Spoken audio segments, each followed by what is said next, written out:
Bueno, para continuar con esta jornada, se presentará el simposio a cargo de la Sociedad Chilena de Epidemiología, denominado Epidemiología en la crisis climática. Dejamos con ustedes a la doctora Muriel Ramírez Santana. Ella es médico cirujano de la Universidad de Chile, especialista en salud pública y magíster en salud pública, mención epidemiología, también de la Universidad de Chile. Máster en salud internacional y medicina tropical, Instituto de Salud Pública, Carlos III, Madrid, España. Doctorada en filosofía de las ciencias médicas de la Universidad de Radboud, Países Bajos. En su trayectoria profesional tiene experiencia en gestión sanitaria en el Servicio de Salud Coquimbo. Experiencia de 7 años en Médicos Sin Fronteras en países de Asia Central y África. Desde el año 2008 a la fecha, es académica del Departamento de Salud Pública, Facultad de Medicina de la Universidad Católica del Norte. Fue directora de Magíster en Salud Pública y desde el año 2022 es profesora titular de la Universidad Católica del Norte, ¿no? Fue presidenta de la Sociedad Chilena de Epidemiología y actualmente es miembro del directorio y tesorera de esta Sociedad Chilena de Epidemiología. Agradecemos a la doctora Muriel Ramírez, quien hará uso de la palabra en este momento.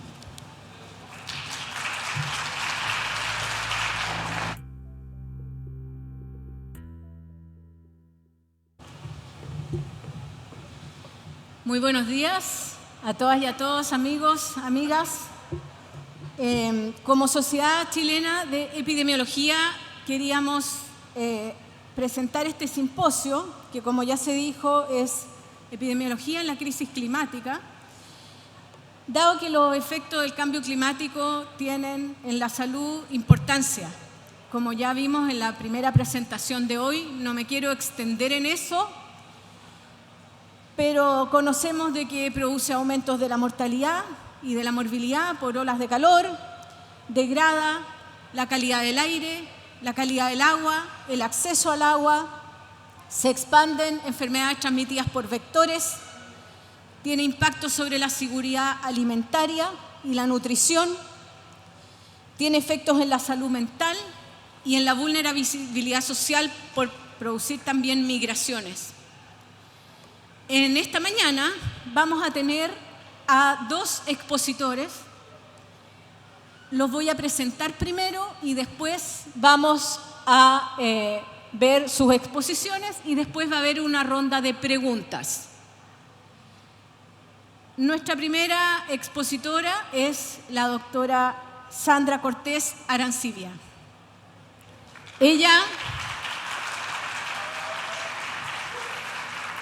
es médica veterinaria, máster en Ciencias Biológicas y doctora en Salud Pública de la Universidad de Chile. Fue jefa del Departamento de Salud Ambiental del Ministerio de Salud y presidenta también de la Sociedad Chilena de Epidemiología. Presidenta y parte de los fundadores del Comité de Salud Ambiental de la Sociedad Chilena de Pediatría. Actualmente es profesora asociada de la Escuela de Salud Pública de la Pontificia Universidad Católica de Chile, directora del programa de epidemiología, magíster en epidemiología de la PUC, presidenta del Comité Científico para Cambio Climático del Ministerio de Ciencia y del Comité Internacional de Salud Ocupacional. Sus áreas de interés incluyen exposiciones a químicos tales como plaguicidas, contaminación del aire y plaguicidas y sus cambios asociados al clima en relación con la salud de la infancia y de los trabajadores. Es dedicada entonces al clima y salud y su injerencia pública a nivel local y nacional en Latinoamérica. Sandra, adelante. Siéntate nomás y después pasamos. Nuestro segundo expositor, que en realidad va a partir primero, es el doctor Nelson Goubea. Él es médico epidemiólogo, tiene una maestría en epidemiología y un doctorado en salud pública en la London School of Hygiene and Tropical Medicine de la Universidad de Londres, Reino Unido. Fue vicepresidente de la Asociación Brasileña de Salud Pública y miembro fundador del Grupo Temático de Salud y Medio Ambiente. Actualmente es profesor titular del Departamento de Medicina Preventiva de la Facultad de Medicina de la Universidad de Sao Paulo y presidente de la Sociedad Internacional de Epidemiología Ambiental, ICE. Sus áreas de interés incluyen una amplia variedad de exposiciones ambientales y sus efectos sobre la salud, particularmente los efectos de la contaminación del aire y el cambio climático. También está particularmente interesado en la aplicación de los resultados de estudios epidemiológicos en el proceso de formulación de políticas de salud pública. Bienvenido, Nelson.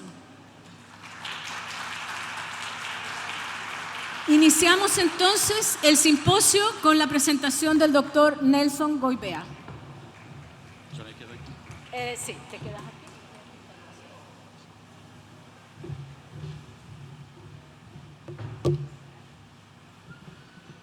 Buenos días a todos y todas. Muchas gracias por la invitación a la Sociedad Chilena de Epidemiología.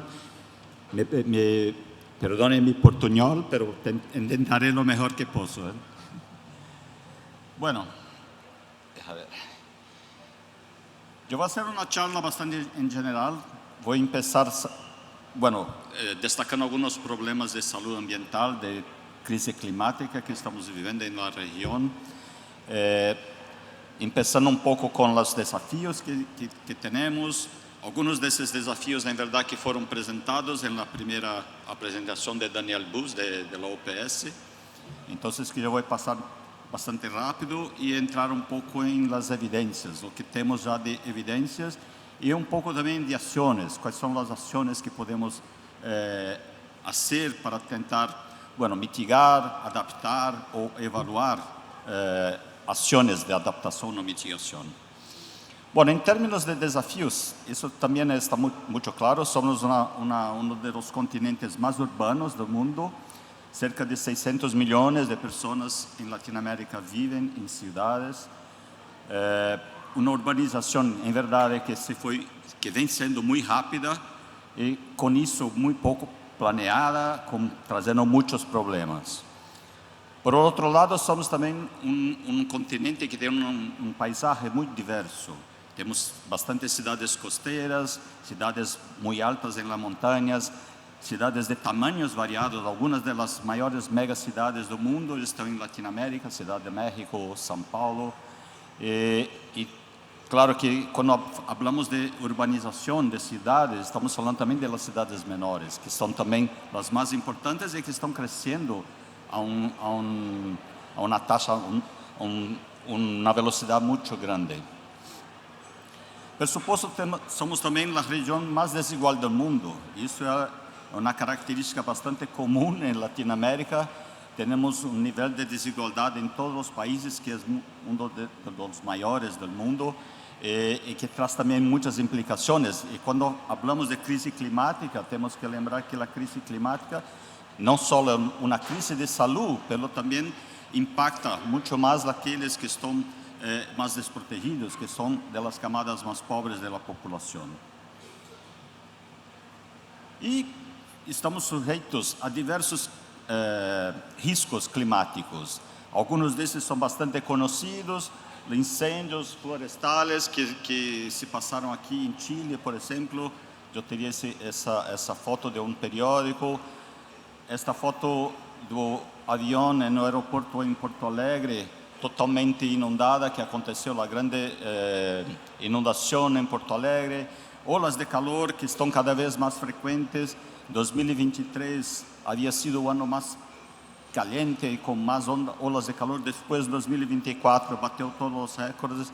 O sea, todos esos fenómenos, huracanes o ciclones extratropicales que también se están quedando mucho más frecuentes, que em algumas regiões não eram tão comuns, agora estão cada vez mais frequentes. Então, sentimos todos que há cambio que está acontecendo, que já não é só cambio climático, é uma crise climática que está afetando a vida de todos na região.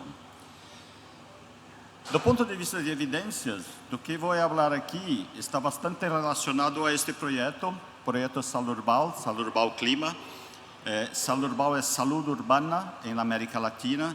Es un proyecto bastante grande que envolve instituciones de 11 países de América Latina, incluso Chile. En verdad un proyecto que empezó hace casi 10 años con un foco bastante urbano, de salud urbana, más recientemente con un foco más en la crisis climática, por eso Salurbal Clima. Y en una cooperación, como ha dicho, de varias instituciones de Latinoamérica, envolve más o menos 11 países, 370 grandes ciudades, 1.436 ciudades de verdad, y ahí hay una dificultad, porque lo que llamamos de ciudad en un país no es lo mismo en lo otro, entonces tivemos que hacer una grande armonización, no solo da definición espacial do que estamos tratando, pero também dos vários dados que coletamos todos esses anos. E dentro de cada cidade também conseguimos dados para barrios ou distritos, seriam mais de 240.000 unidades, o que nos dá um poder estatístico, um poder de investigação bastante grande. E claro, uma quantidade enorme de informações de mortalidade para todos os países. Eu tenho que mirar aqui. Esperança de vida, taxas, cifras, informações sobre o entorno construído, né, como se está as viviendas, parques, desenho de calles, variáveis meteorológicas, claro que estamos trabalhando agora com mais intensidade, olas de calor, temperatura em geral, olas de calor, contaminação atmosférica, lluvias, sequias, tempestades tropicales, huracanes, dados demográficos também para todos os países. Conseguimos processar dados do censo de cada desses países e também dados de encuestas populacionais que são muito parecidas. Claro que há trabalho muito grande, tivemos que ter trabalho muito grande de harmonização, porque nem sempre as informações são comparáveis, pero em geral uma quantidade de informações muito grandes que estamos trabalhando e produzindo evidências que queremos que sejam usadas por todos, por los tomadores de decisão, por los políticos, por los que estão enfrentando a crise climática na região. Então, para dar alguns exemplos de estudos, esses todos já publicados, esse sobre temperaturas extremas e mortalidade, em que examinamos 363 cidades, e se pode ver, bueno, há não sei se isso funciona ou não, há se vai ao artigo, tem gráfico para cada uma das 363 cidades, se pode mirar o efeito de temperatura, tanto frio, tanto de calor. Em geral, temos visto que cerca de 6% das mortes podem ser atribuíveis a essas temperaturas mais extremas. O formato de los gráficos não é igual para todas as cidades, pero em geral é formato de U, ou seja, há uma temperatura mais mediana, que seria uma temperatura que chamamos de mortalidade mínima, e aumentos e diminuições vão aumentar a mortalidade. Pero o que quero mostrar também é que se pode mirar o gráfico, a parte roja, que são os acréscimos de temperatura, ou seja, quando há aumento de temperatura, são muito mais inclinados, ou seja, para 1 grau de aumento de temperatura, há muito mais incremento em risco de mortalidade do que quando temos 1 grau a menos, quando temos mais frio. Claro que, em geral, o frio acaba sendo mais impactante, porque temos muito mais dias de frios do que exatamente de ondas de calor. Mas com a perspectiva de desse câmbio climático, com olas de calor cada vez mais frequentes, o impacto em mortalidade por calor se prevê que vai aumentar bastante. Esse efeito também se pode observar em outras coisas. Estamos agora analisando também hospitalizações. Pero isso também já se foi publicado, o efeito de temperatura com vasopeso ao nascer. Uma associação também observada a nível individual, nesse caso somente 3 países, Brasil, México e Chile. E, curiosamente, em Chile não se observou a relação. Talvez porque não tenha havido, nesse período, que foi de 2010 a 2015, não tenha havido nenhuma ola de calor ou talvez pouco calor. Pero em México e Brasil se pode observar uma relação muito forte. São nascimentos a términos, basicamente as temperaturas mais altas durante toda a gravidez, durante toda a gestação, se associam com um menor peso ao nascer. E, curiosamente, a educação materna, que é um indicador socioeconômico, atenua esta associação, que é algo que também é importante do ponto de vista de políticas públicas. Um outro estudo, esse está recém-publicado, mostra o efeito da temperatura, do calor e mortalidade por lesões. Nesse caso, acidentes de tráfego. Se vê que as temperaturas mais elevadas se associam sistematicamente com um maior risco de mortes por acidentes de tráfego. E esses efeitos são mais pronunciados em homens, em populações mais jovens e usuários de veículos de 2 rodas, que também, 2 ruedas, que são também uma população que está mais exposta ao tráfego todos os dias. E é uma relação que já se detectou em alguns outros países, mas é a primeira vez que estamos observando isso em Latinoamérica, também em um conjunto de cidades em Latinoamérica. Um outro efeito, esse também se publicou muito recentemente, é imaginar em cenários futuros como se dará o câmbio climático, em verdade, usando os cenários da IPCC, do painel intergovernamental de mudança climática, mesmo num cenário que esse RCP 2.6, um cenário de baixas emissões, de menores emissões, vamos ter um aumento de mortes relacionadas com calor, basicamente 2 vezes maior ao metade do século, em 2050. E isso leva em conta também o envelhecimento populacional, porque essas olas de calor são muito mais impactantes para populações mais velhas, mais grandes, e como a população está envelhecendo, então o impacto também vai ser maior.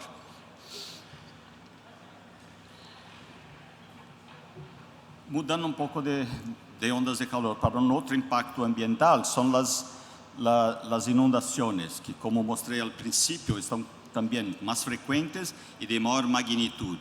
Mas uma coisa que examinamos em um de nossos estudos é que os bairros, as regiões que têm um menor nível educativo, têm mais de 4 vezes a probabilidade de sofrer uma inundação, mostrando também a desigualdade, a injustiça ambiental desses fenômenos climáticos, que quando se pensa, um fenômeno climático, não há nada que se pode fazer ou são distribuídos igualmente. Não são, estamos vendo que não. As populações com menor nível socioeconômico, nesse caso medido por la educação, também sofrem mais com esses eventos. Por fim, espaços verdes como uma medida de adaptação, que é algo que também é bastante intuitivo. Há muitas cidades que vêm implementando medidas, plantando árvores e criando bosques, com uma medida de mitigar a temperatura, melhorar também a qualidade do ar. Sim, é importante. Aumento de zonas verdes, de modo geral, é uma estratégia para adaptar-se ao calor, mas não funciona igualmente em toda a América Latina, porque temos climas muito distintos. É o que mostrei ao princípio, um paisagem muito diverso, climas muito diversos também. E o que se percebe também nesses estudos, claro que se precisa explorar um pouco mais, é que não basta solamente plantar árvores, tem que pensar onde plantá-las e como distribuí-las, porque se tem um grande parque em uma cidade, talvez não tenha tanto impacto do que ter pequenos parques distribuídos por la cidade. Então, também toda essa parte de planeamento, como fazer com esta medida, que é uma medida de adaptação, talvez a mais comum, a que mais se vem pensando em fazer, não é solamente plantar árvores, tem que ser mais pensado. Dos fatores urbanos, melhor dizendo, dos estudos que hicimos, que também creio que tem impacto muito grande do ponto de vista de fornecer informações para tomadores de decisão, se dá com contaminação atmosférica. Lembrando que a contaminação atmosférica está muito relacionada com o câmbio climático, porque os mesmos gases que são emitidos por os veículos, por as indústrias, são também os que vão contribuir com o câmbio climático.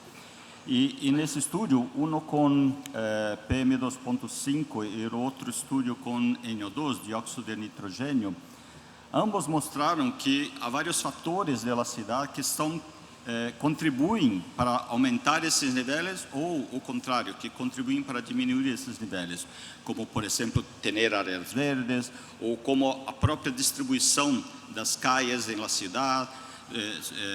Claro que o número de veículos automotores sempre é o fator mais importante, mas a ideia desses dois estudos, que são bastante descritivos, são trazer informações de fatores que são passíveis de serem cambiados, que são passíveis de haver intervenções que contribuem, que possam fazer uma melhora em la contaminação atmosférica e, por conseguinte, também contribuir para a diminuição ou mitigação do câmbio climático.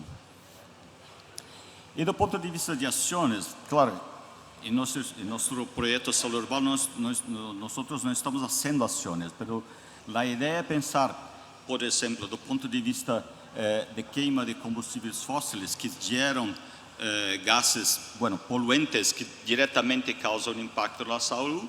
Se diminui esses poluentes, também tem uma contribuição no câmbio climático pela diminuição dos gases de efeito invernadeiro. E há havido na América Latina uma série de intervenções, por exemplo, na área de transporte, que são boas, muitas vezes são vistas por a população como muito importantes porque facilitam a vida, mas nem sempre são evaluadas. Não há uma sistematização de evaluar essas políticas, essas intervenções. Então, o que estamos tentando fazer também é fazer o máximo possível de evaluações de intervenções que estão acontecendo, ou que já aconteceram, ou que vão acontecer, para determinar seu impacto e, com isso, também fornecer uma nova informação para os tomadores de decisão do ponto de vista, isso impacta bastante, isso não impacta tanto, ou tem que pensar em tais e tais características, porque isso também vai a implicar se o impacto é maior ou não. Por exemplo, dos estudos que hicimos foi em Bogotá, com o Transmicable, esse transporte por cable car, não sei como se diz em espanhol, uma região bastante socioeconomicamente deprivada, e a inclusão deste transporte, claro, facilitou muito a vida das pessoas que de 2, 3 horas que tinham que estar em buses e troca de buses, a partir do momento que há a intervenção, que se inaugura o Transmicable, demoram 45 minutos, muito menos tempo para mover-se na cidade. Mas também, nas duas gráficas que estão abaixo, fizemos medições personais de contaminação do ar. E também se observa que, como estão muito menos tempo em trânsito, muito menos tempo indo de casa ao trabalho ou de casa à escola, também se contaminam muito menos. Então, há impacto também na saúde, por conta de uma intervenção basicamente em sistemas de transporte. Outro exemplo também bastante claro foi limites de velocidade que se implementou na Ciudad de México em 2015. A partir de dezembro de 2015 se estabeleceu uma norma para trânsito com a diminuição da velocidade e fizemos uma avaliação com séries temporais interrompidas para evaluar o impacto desta medida, desta intervenção nos níveis de material particulado, PM2,5 e de NO2. E se pode observar, claro, os números são coeficientes, não se interpretam diretamente, mas tanto para PM2,5 quanto para NO2, há uma diminuição a partir do momento que se implementa essa regulação de tráfego, essa diminuição de velocidade, há uma diminuição nos níveis de contaminação e, por supuesto, também os impactos em la saúde. E, para terminar, só como comentei ao princípio, algumas intervenções, algumas já estão sendo evaluadas, mas há outras que estão em planeamento. Uma delas aqui em Santiago, que é um projeto de reflorestamento urbano em uma grande área da cidade, que está em planeamento, não temos resultados ainda, mas a ideia é evaluar impactos em qualidade de ar, mas também os impactos sociais, os impactos em saúde mental da população que se beneficia dessas intervenções. Lo mesmo se passa em Bogotá com a evaluação da carreira sétima, que também é uma via de tráfego bastante grande em Bogotá, que também estamos em processo de evaluar. Ou seja, esses são apenas exemplos de intervenções e ações que estão acontecendo, e há muitas outras que estão acontecendo, mas que é importante que nós façamos uma avaliação para mostrar o impacto dessas intervenções, principalmente em la saúde, porque, al final, como comecei, a crise climática é uma crise de saúde. Então, temos que mostrar aos tomadores de decisão que essas intervenções podem, sim, contribuir para uma melhor saúde.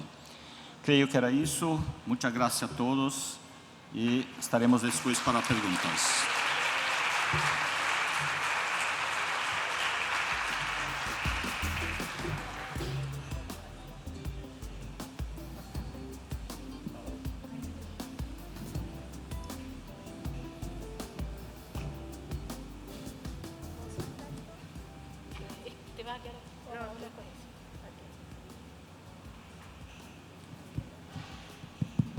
Ahí está.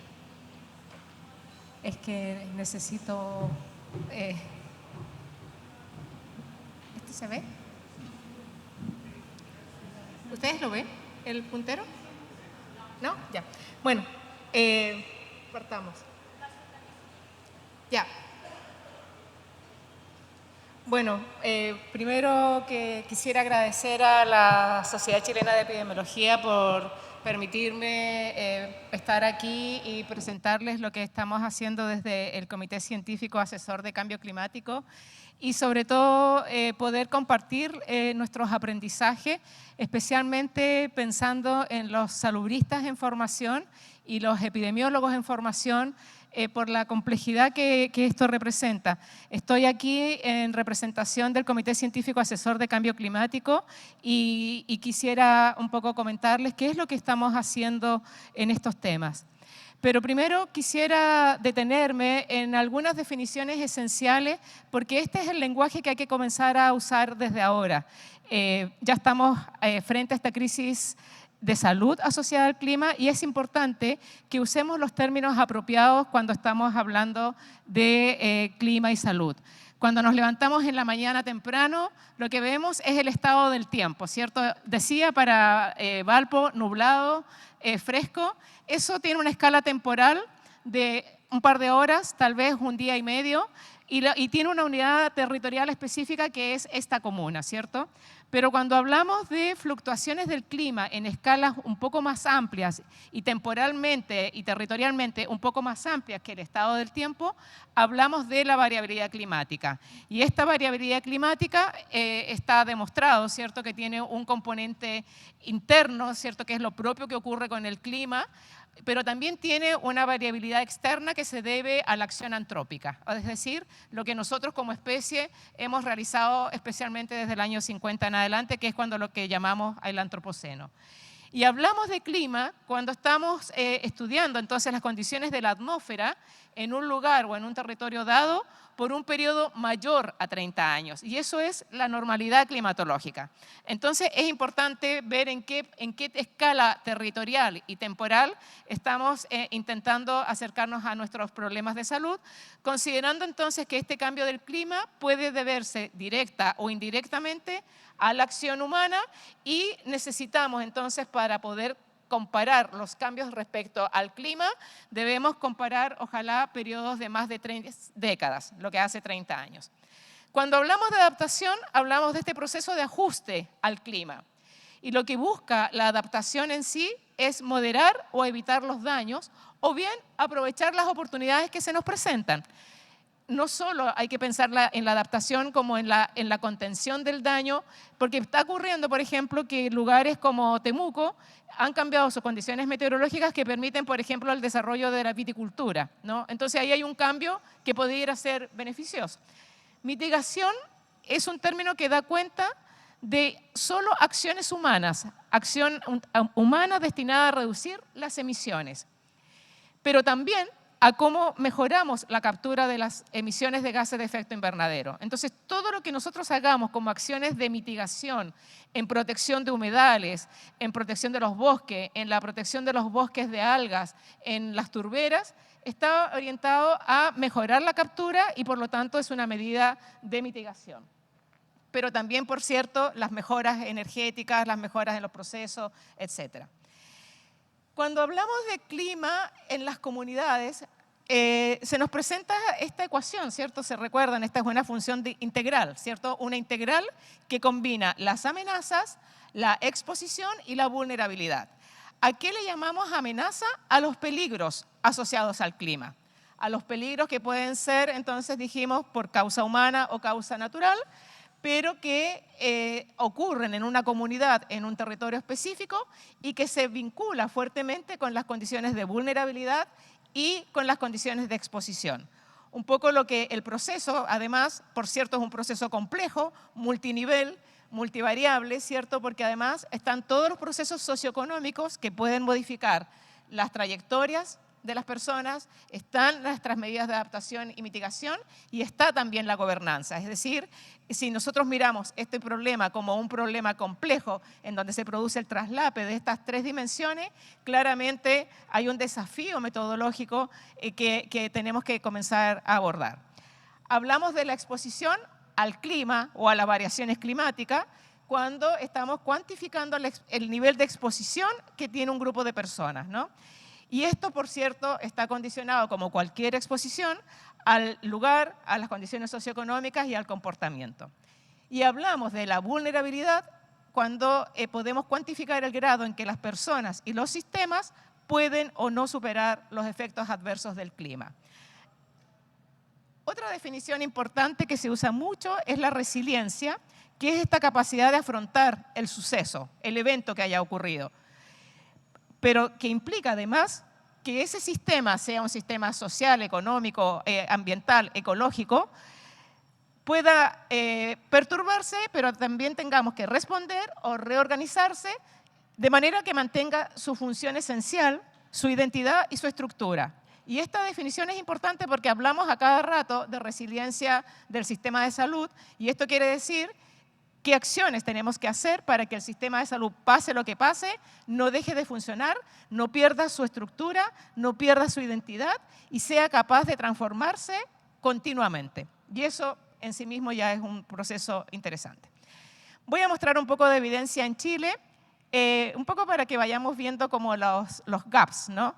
Esta es una figura que la mostramos muchas veces, ¿cierto? Que da cuenta de los valores, de los cambios que ha habido en la temperatura, donde el punto de quiebre parece ocurrir cerca de los años 50, ¿cierto? En donde empieza entonces un incremento de la temperatura media anual y en paralelo un incremento de las concentraciones de dióxido de carbono. Esta es una figura tradicional, si se fijan está hasta el año 2010, pero sabemos que la tendencia hacia el incremento de los niveles de CO2 se están produciendo cada vez más y se está concentrando entonces junto con otros gases en la atmósfera. Esta plataforma a mí me gusta mucho porque tiene este tipo de figuras para aerosoles, gases de efecto invernadero, radiación y la energía que liberan los incendios. Esta figura es del año pasado, de noviembre, y si ustedes se fijan, Latinoamérica y nuestro largo y angosto país tienen entonces su foco de incendio que más o menos se repiten todos los años. Y esta es la figura de este año, de 18 de noviembre, donde ya estamos viviendo entonces un patrón similar con importantes quemas en la zona de la Amazonía y, por cierto, en Argentina, Chile y otros países latinoamericanos. La OPS ha producido mucho material sobre esto. Este es un dato que está actualizado hasta ayer en la noche, en la tarde. Pero si se fijan hoy, Brasil, Argentina, Venezuela, Bolivia y si ustedes se fijan, Chile todavía está como en un escenario menos del año pasado, pero hay evidencia, ¿cierto?, de que esto es un problema importante. Y entonces, este tipo de desafíos nos representan la urgencia de abordar los temas de clima y salud como un espacio para la interdisciplina y para la transdisciplina, porque el tipo de evidencia con el que nosotros tenemos que lidiar puede ser tan antigua como esta, que es un trabajo del año 2008, donde está de autor también Nelson Luis Cifuentes de Chile, y ya en el 2008 era claro que había un mayor riesgo de morir relacionado al calor en ciudades latinoamericanas. Ya sabíamos que había mayor riesgo de morir en los días de calor, que había diferencias por ciudad y que también habían condiciones de vulnerabilidad como la edad, el sexo y el nivel educativo, ¿no? Entonces, hablar del calor es un tema que está estudiado desde hace mucho tiempo, pero que requiere ponernos en atención respecto a las medidas de contención. Este es un estudio chiquito que hicimos con una estudiante que vino a pasar un tiempo a Chile y que quedó súper, y lo puse porque en realidad ella quedó muy impactada con los incendios de Valparaíso. Por ahí está Lorna, que nos ayudó. Estábamos todos aprendiendo, no teníamos idea cómo hacer esto. Y tomamos los egresos hospitalarios de causa respiratoria en los niños y comparamos la región de Valparaíso con Santiago porque estábamos muy preocupados por los incendios de Valparaíso, pero encontramos un mayor riesgo de enfermar por causa respiratoria en los niños de la región metropolitana, que en verano, ustedes saben, cuando hay un incendio se deteriora la calidad del aire y no hay ninguna herramienta de gestión ambiental para reducir los peligros asociados a eso. Lo pasamos muy bien con Lorna, ¿cierto? Este otro también es importante porque año 2023, ¿no? Estamos hablando de una emergencia de salud pública que también, por cierto, la quinta región, importante la relevancia que tuvo este trabajo porque gracias a encontrar al hallazgo de la Aedes aegypti en esta región, en los Andes y Valparaíso, nos puso en alerta, ¿no? Porque además tuvimos, gracias a estas colaboraciones internacionales, la urgencia de compartir datos, desarrollar herramientas de vigilancia y poder entonces organizar la respuesta de Chile ante las infecciones transmitidas por el Aedes aegypti y a consecuencia de esta emergencia de salud pública, el mismo Instituto de Salud Pública reforzó fuertemente su vigilancia de culícidos y otros insectos. Este artículo a mí me gustó mucho. Me costó empezar a leer este tipo de evidencia, pero esto es la evidencia que nosotros tenemos, ¿cierto?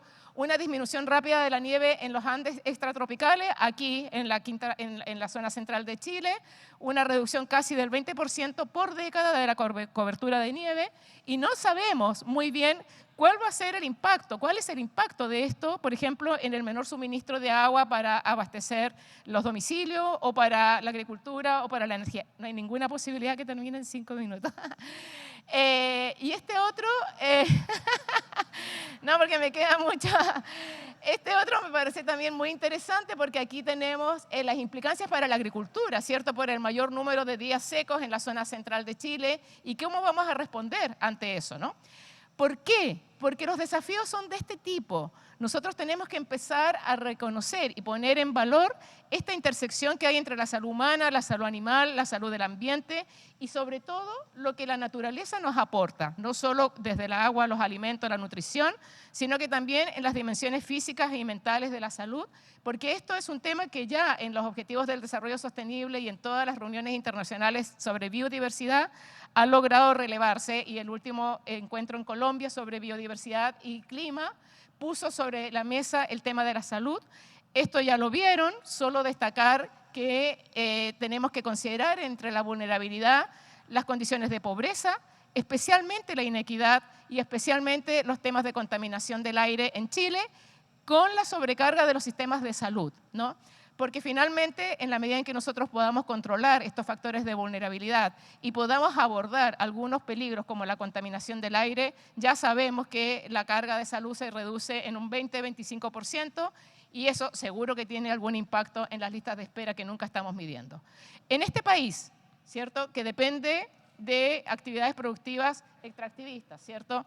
En este país que tiene minería, que tiene uso de leña, que tiene las ciudades en los valles centrales, que tiene procesos de inversión térmica, en este país que tiene problemas sociales todavía respecto a desigualdad en acceso a... ¿Por qué va tan rápido? No lo estoy... distribución de niveles de contaminación a las comunas más pobres, acceso desigual a las zonas verdes, acceso desigual en temas de salud, centros de salud especializados que están en la zona central y, por cierto, una distribución desigual de los recursos. Y aquí no puedo dejar de decir que me alegra mucho que la ministra diga que salud tiene un 30% más de presupuesto, pero me apena mucho que en los programas presidenciales nadie diga cuánto va a poner de incremento del presupuesto para ciencia y menos para ciencia y salud.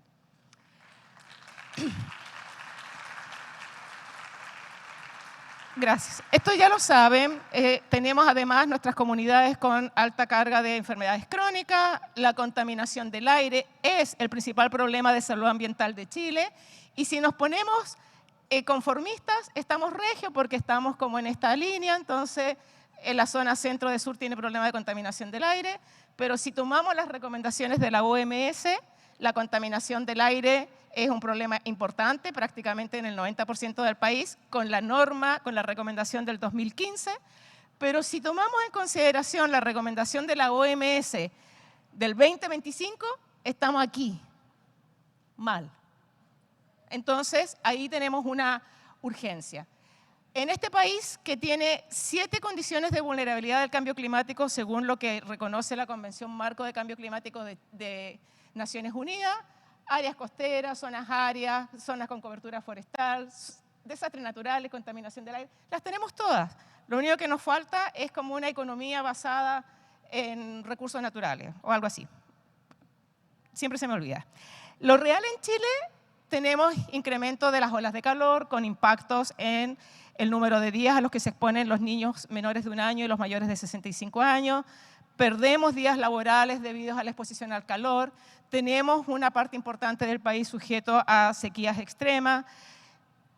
Tenemos 14.900 muertes atribuibles a la contaminación del aire. ¿Alguien se acuerda cuántas personas murieron al año por COVID? ¿Cuánto? Bueno, eso está escondido en nuestras estadísticas y 1/3 se debe a la quema de combustibles fósiles. Y además, tenemos menos del 4% de las publicaciones científicas sobre clima y salud en Latinoamérica. Y en Chile estamos haciendo lo que se puede con los recursos que tenemos. Como Comité Científico de Cambio Climático, esto es una cosa que ha llamado muchísimo la atención. Yo estuve en la COP ahora y esto es una cosa exótica, ¿no? Que un país como latinoamericano tenga una ley marco de cambio climático y haya puesto al lado del Ministerio de Medio Ambiente, que es la autoridad a cargo de la acción climática, a este Comité Científico Asesor. Somos responsables de asegurar que los planes de adaptación, mitigación, la contribución nacional determinada, es decir, las herramientas para la política nacional, se basen en la mejor evidencia disponible, pero además todo lo que se elabora a nivel nacional tiene una bajada a nivel regional y tiene que tener una bajada a nivel comunal. Voy a hacer una encuesta rápida. ¿Quiénes conocen el plan de acción climática de su comuna? ¿1? ¿2? ¿3? Bueno, ya tienen una tarea, para si están aburridos pueden ir a preguntarle a su alcalde o a su autoridad regional, porque en realidad todas las regiones y todas las comunas tienen que tener su plan de acción climática, basada en la mejor evidencia disponible. Fuimos llamados a un concurso, quiero destacar de esto que se buscó la paridad de género, se buscó la paridad territorial, se buscó la paridad disciplinar, entonces aquí hay un glaciólogo, un experto en derechos humanos y pueblos indígenas, un experto en economía circular, una experta en metano y crianza de ganado, Waldo, que está trabajando en ciudades, y yo que dije, bueno, voy a probar, y quedé, y me eligieron mis compañeros como presidenta. Importante, esto es súper importante, así como todos sabemos que tenemos constitución, que tenemos leyes, que tenemos reglamento, que tenemos código sanitario, Chile, por ley, por ser parte de las Naciones Unidas, tiene que tener una contribución nacional determinada, que es el compromiso que el país hace ante las Naciones Unidas para hacerse cargo de sus metas de cambio climático.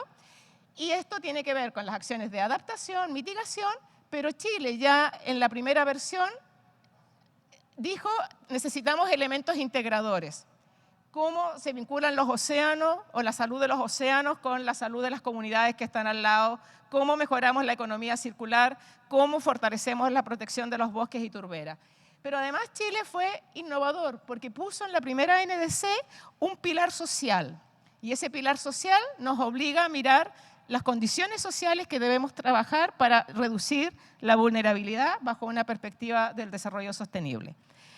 Nosotros como comité científico estuvimos todo el año pasado, desde mediados del año pasado hasta este año, haciendo diálogos científicos para la acción climática. Esto es otra cosa muy novedosa que nos preguntaron mucho en la NDC, porque nosotros dijimos, oye, somos apenas 11 personas que sabemos un poco de esto, necesitamos aprender, entonces hicimos estos diálogos con un proceso participativo, más de 300 personas, para producir insumos para la NDC, pero además mejorar la acción climática, pero además pensamos, tenemos que buscar mecanismos para que esto sea vinculante, porque somos un comité ad honorem y queremos que se establezcan procedimientos que puedan seguir otros. Entonces hicimos nuestro propio análisis de la propuesta que tenía el Ministerio de Medio Ambiente y les entregamos un informe, se los mandamos por oficio, y le dijimos, hay que mejorar todo esto, ¿no? Hay que mejorar los indicadores, hay que mejorar el enfoque ecosistémico, hay que mejorar el enfoque territorial. Y para nuestra alegría nos aceptaron como la mitad de las observaciones. Ustedes pueden mirar la NDC porque hay un plan de trabajo, hay una guía que pone alerta, por ejemplo, en los sistemas de vigilancia epidemiológica, en la evaluación de los riesgos, en los planes regionales, en las normativas y protocolos que hay que desarrollar, que son muchos, temas de escasez hídrica y temas de seguridad alimentaria que están convocados, ustedes saben, como derechos humanos, ¿cierto? El derecho al agua y a la salud. Entonces, tenemos mucho para hacer y hay muchos caminos, y esto es muy importante. Los objetivos del desarrollo sostenible se pueden empezar a volcar en los planes nacionales de salud. Los que están trabajando en planes nacionales de salud, planes regionales de salud, pueden incorporar objetivos y metas de los objetivos de desarrollo sostenible porque todos tributan a salud. Por cierto, la academia ahí tiene mucho que hacer. Tenemos que apurar el cambio hacia economías verdes, donde aquí hay una cuestión importante, no solo son los gobiernos los que tienen que hacer la transición energética, sino que también las comunidades, ¿no? Y especialmente en los temas de salud, fortalecer la salud pública y la respuesta ante la crisis necesaria hace que recurramos una vez más a las funciones esenciales de la salud pública. No podemos hacer todo el trabajo que debe hacer el país sin tener en consideración los temas de financiamiento, los temas de recursos de las personas, los sistemas de vigilancia, la participación social, porque la OMS ya lo ha dicho, ¿no? Esto es una oportunidad para la salud pública, para la salud ambiental, para la salud ocupacional, no solo midiendo impactos, sino que también trabajando en los co-beneficios y mejorando los sistemas de salud. Aquí en la COP, como les digo, hubo un llamado especial al plan de salud de Belén. Yo les recomiendo que lo lean, que lo estudien Y le estamos pidiendo a todos los gobiernos de los países de Latinoamérica que adhieran a este plan, que tiene unos ejes muy bien estructurados, como mostró Daniel, porque tenemos una urgencia, ¿cierto? Y en términos de esa urgencia, una serie de organizaciones de clima y salud, aquí yo tengo unas chapitas, hicimos una propuesta de América Latina y el Caribe respecto a clima y salud. También eso está un poquito alineado con lo que hace el IPCC, pero muy alineado con lo que está diciendo la OPS y el Plan de Belén. Entonces yo les pido que lo revisen. Estos dos documentos se liberaron la semana pasada y tener claro que mejorar las condiciones climáticas, las condiciones ambientales, mejora la salud de las personas, que además ya sabemos en Chile están afectadas por el deterioro ambiental. La evidencia muestra que la transición hacia energías limpias reduce desigualdades en salud, evita muertes prematuras, y disminuye especialmente o mejora la calidad del aire, lo que beneficia todo el ciclo vital de las personas, desde que empieza su gestación hasta su edad mayor. Y es importante reforzar todas las acciones del sector salud, no solo con más y mejor investigación, sino que haciendo estos diálogos con diversos actores de la sociedad para poder entonces avanzar en las medidas que debemos de tomar y ocupar el espacio público que debemos ocupar. Muchas gracias.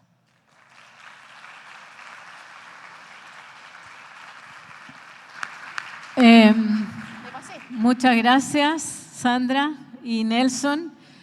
Debido al tiempo, me han pedido que no hagamos preguntas. Lo siento mucho, pero estamos súper atrasados. Después de acá hay que dirigirse hacia las presentaciones orales. Me voy a tomar yo la palabra y voy a hacer una pregunta, me dieron permiso para una pregunta, para el doctor Gobea. Y la pregunta es que me impactó ver, porque uno, si tiene micrófono ahí, uno espera, ¿no es cierto?, lo que presentó de evidencia de mortalidad, el tema de la contaminación ambiental, del agua, de la sequía, etcétera, lo que ya comentamos, pero me llamó la atención esto del aumento de la mortalidad relacionado con las temperaturas altas y los accidentes. Entonces mi pregunta es, ¿qué causa eso? ¿Qué hay detrás que hace que el aumento de las temperaturas haya más accidentes? Sim, esse é uma informação, achado de pesquisa que parece um pouco controverso, mas se ha visto em outros lugares e se explica um pouco por questões, emocionais, com calor se queda um pouco mais, como se diz, nervioso, ansioso. Imagínate em tráfego congestionado e uma temperatura extrema manejando o coche. Então, isso pode ter impacto emocional grande também. Então, o aumento de acidentes se vai um pouco por aí. Outro fator que em alguns lugares também se mostra é que pode ser que isso também esteja associado com consumo de álcool, porque também calor, etc. Só para dar uma outra ideia, há outro estudo que estamos mais ou menos nas mesmas cidades, com a mesma ideia, mas com homicídios, e também há aumento, uma relação linear, aumento de temperatura, aumento nos homicídios. E também, o mecanismo bajo isso, possivelmente, está mais calor, se convive mais, há mais gente na calle, más conexiones, entonces también puede haber más motivo para hacer una pelea o algo así, y consumo de álcool. Entonces, los mecanismos no pasan directamente por un efecto fisiológico en el organismo, pero por una cosa más ambiental y emocional. Ok, muchas gracias. Yo no sé, ¿usted va a dar las indicaciones para ir a las presentaciones o puedo yo intervenir, que soy parte del comité científico? Indique usted mejor las. Para las presentaciones orales tienen que salir por esa puerta, dirigirse hacia el terminal donde está de los trenes, ¿no es cierto? Cruzar al primer semáforo, cruzar la calle y dirigirse a la calle Blanco. Y ahí hay 2 edificios. ¿ya? Uno es el edificio de administración y el otro el CIAE, ¿ya? En el primer edificio están las salas que parecen con 400, 401, 2, 3, 4, 5, y en el edificio siguiente hay los ensayos en el subterráneo y las otras presentaciones orales en la sala 1, 2, 31, 21 y 35 creo que son. Esas son las indicaciones. En la aplicación están las indicaciones de cómo llegar y lo último, mensaje de la SOCHEPI, que tenemos nuestra asamblea hoy día en la tarde. Muchas gracias. Agradecemos entonces a la doctora Ramírez y invitamos a la presidenta de la Sociedad Chilena de Salud Pública, la doctora Guadalupe Verdejo, a hacer entrega de unos presentes para agradecer la participación de los presentadores.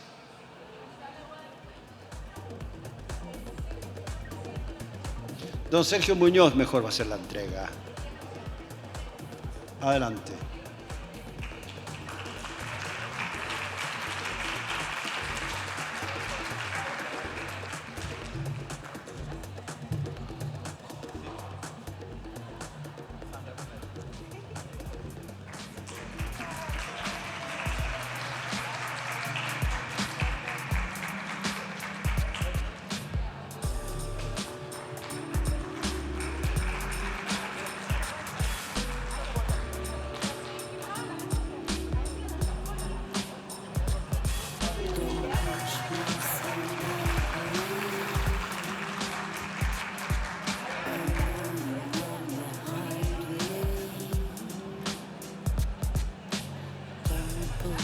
Muchísimas gracias y los invitamos a participar de las actividades programadas en las dependencias indicadas en la página web del Congreso. De todas maneras, hay códigos QR donde indica la ubicación exacta.